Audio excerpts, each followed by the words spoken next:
So this multiple perpetrator stalker who is from the surveillance abuses cult is again back with the gaslighting. This is their business. This is what they do every day. They relay this narrative based on real world stalking, targeting, and surveillance abuses. You got to listen to the other videos to learn what those surveillance abuses are. It's like hacking and phishing and a bunch of other stuff, right? So these people's whole script comes from surveillance abuse. They operate out of the Twin Flame universe, and they are also in another group called The Chosen, and they work with people like Richard Grannon and Sam Vaknin. So what they like to base their narrative on is a scheme of entrapment and entanglement. This one is talking about how the perpetrator, aka the other people in the network that they work with to produce this script, is gloating that they are able to control their target.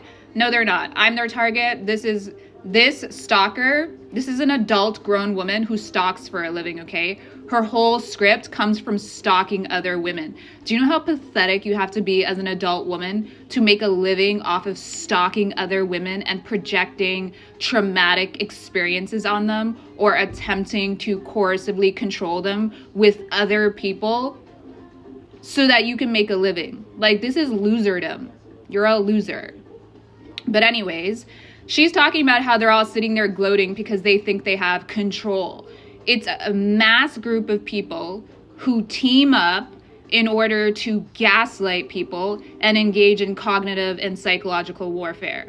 But let me tell you how stupid these people are. They record everything. They put it on record. All of their videos are records of their criminal activity. People like her think that they can just say this is for entertainment purposes only, and somehow that's going to save them from being sued or having to pay legal consequences. They also think the people that they recruit, who are like police officers or lawyers or people in the background that help them with the surveillance abuse, are going to somehow save and protect them. But let me tell you, when it comes to public disclosure and your whole network being busted, most of the people who have actual real careers and aren't like bottom feeders like this are gonna throw you under the bus. You're lower on the pyramid, you're the first one to get thrown under the bus. You're okay, you're disposable. You're really not relevant in this cult. You don't even have your own thought. So you're not a source of any sort. You're like a tertiary, like eater, consumer. Right? You don't actually produce anything of value. You're just a consumer. So this type of a person thinks that the higher ups in their pyramid will save them, but they're going to be the first ones who get thrown under the bus as affiliates, who do the dirty work of people who want to stay hidden in the industry, various multiple industries. So she's saying that they all feel cool and they're all gloating because they get to sit there and basically spew their propaganda, and somehow they think they're going to get away with it. But as I said, this is a record because these people are stupid.